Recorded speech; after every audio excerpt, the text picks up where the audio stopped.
Mr. Peel? Yes? Police. Please. It's your wife we'd like to see, sir. Oh, yes, court business. Or perhaps you'd call her. Your wife. I'm sorry, I'm not myself. I just got up. In fact, you woke me up. She's not here at the moment. You just woke up, sir. Yes, I had a drink last night and went right to my head. You, had a little party. Tied one on, did you, sir? No, I just had one drink. Just one? That's what I said. Now listen, whatever your name is. Gifford. Gifford. And I'm Hendry. And I said she wasn't here. Where is she, then? Well, as a matter of fact, she's with her mother. And I don't expect her home till late this evening. Wasn't here last night, then, sir? Well, she wasn't here last night. When the cat's away, the mice will play. Hmm? What did you say? Tell me about this little party you had last night. Oh, for Pete's sakes, it wasn't here. It was an office party. And... Hey, what do you think you're doing? What is this, become a police state or something?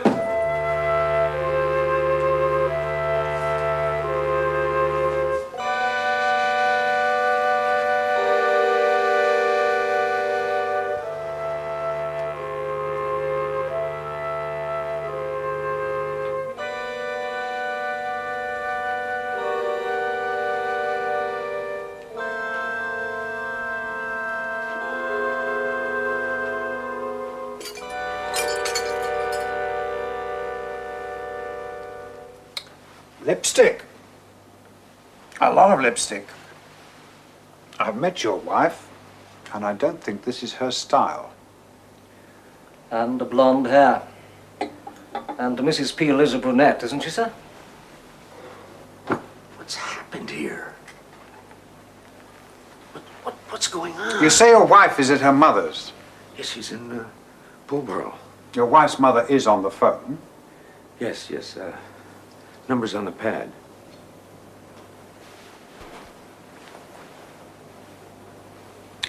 But I'd say that a man was entertaining a woman here.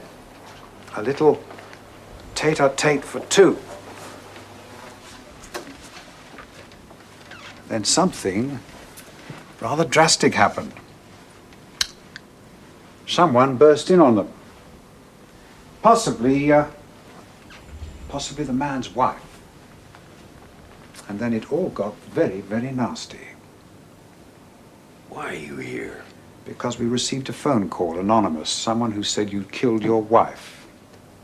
Oh, yes, I see. Thank you, madam. No need to be alarmed. Goodbye.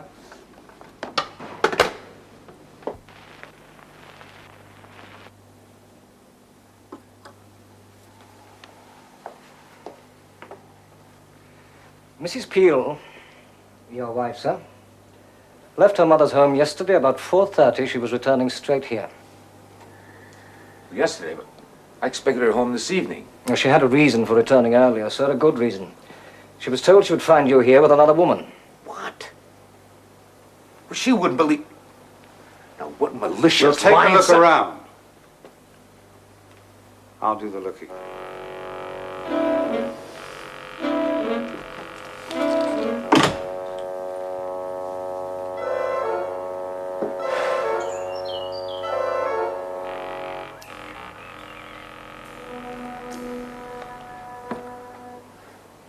You're wasting your time.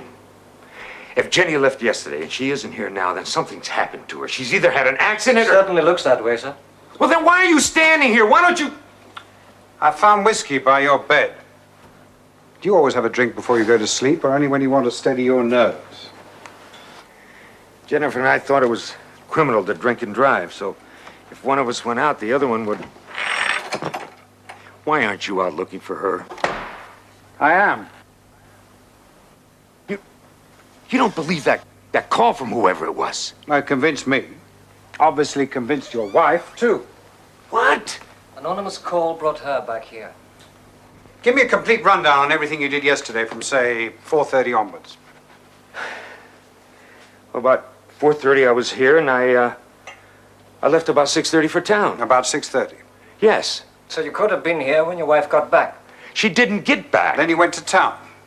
Yes, and I had a meal. Alone? Yes, then I went to the party.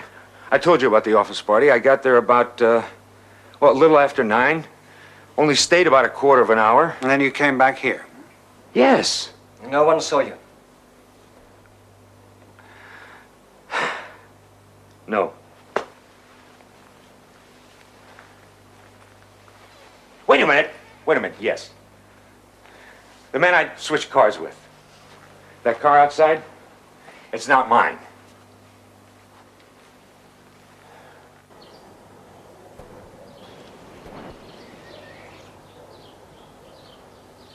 Tell me about it. Well, there's nothing to tell. It was a filthy night out last night. I turned down a lane. There was a tree across it.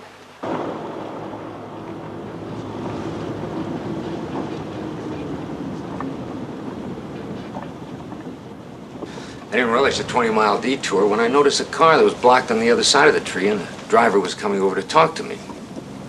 It was he who made the obvious suggestion that we switch cars.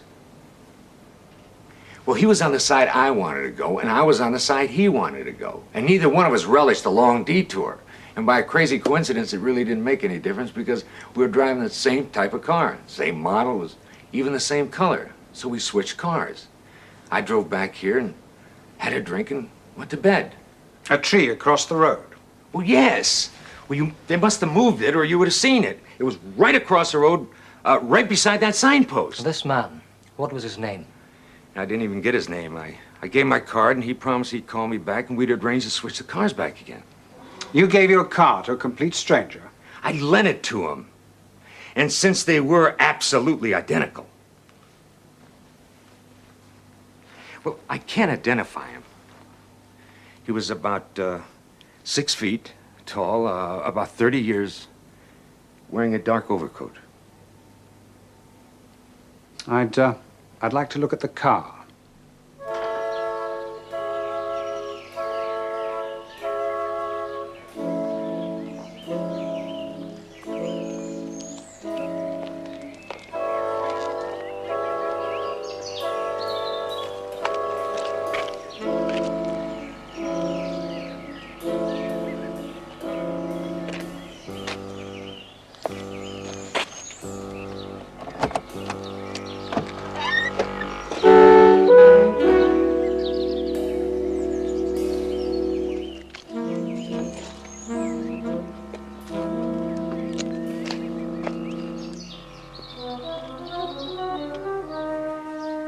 Jennifer.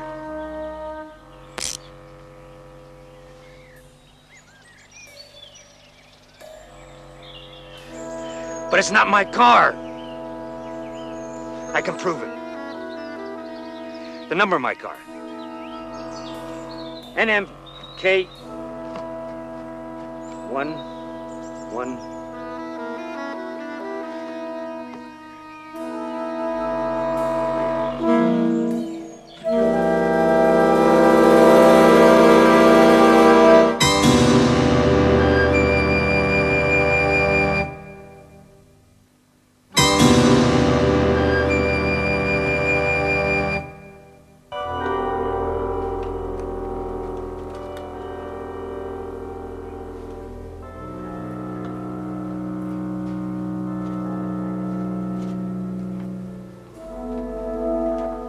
No, we're releasing nothing to the press at the moment. Mr. Peel is helping us with our inquiries, that's all. And of course, Mrs. Peel is definitely dead. Because we don't know yet. Strangled.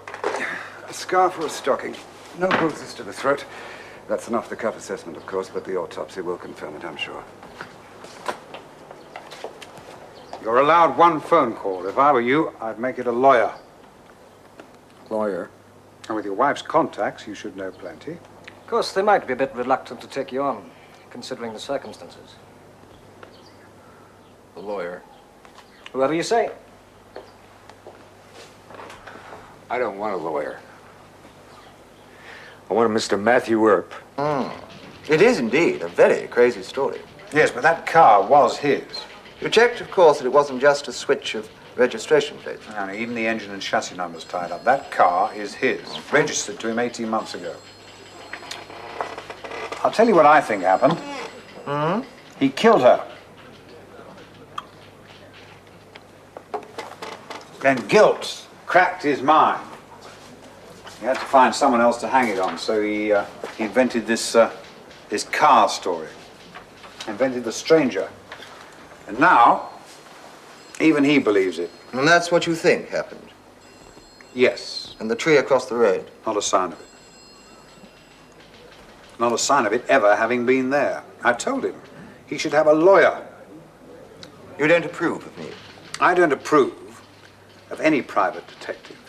Private, it's you against the full resources of the police. Now, where's the mileage in that? Well, I may start out with one advantage. I could believe his story. Oh, don't be so- Thank you. That is all for the moment. Well, don't you even want to see him? He's just lost his wife. I doubt it would be making much sense for a while. You charge him a high fee. Well, as a matter of fact, Maycroft's are meeting my bill, the company he works for. Now, that'll push it up even higher. Probably more than I earn in a year. I beg your pardon? I said probably more than I earn in a year. Oh, yes. 2 years.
It was just a tiny detail.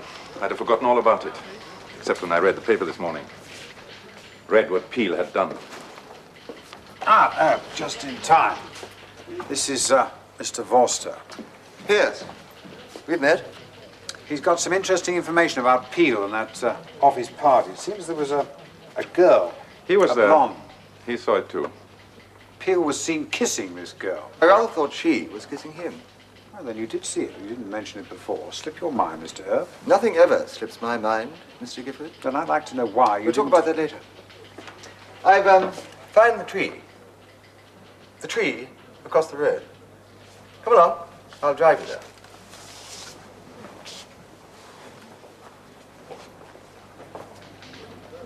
"50 yards up the lane." They couldn't have moved in without lifting tackle. I checked that area for drag marks within... No, they didn't move the tree. Just the signpost. Well, that was Peel's term of reference, wasn't it? The tree was by the signpost. Well, it was, except that the signpost had been moved away from where it should have been, and later put back. Peel drives up that lane every day. A lane is not a lane at night, you know. They all look alike. You see, nobody would ever notice a tiny detail like that. Except, possibly you. This is very true.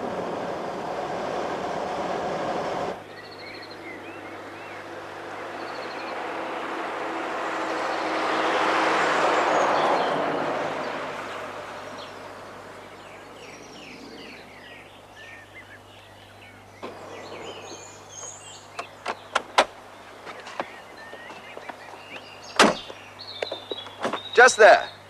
Hole where they put the signpost in, and the trees just beyond.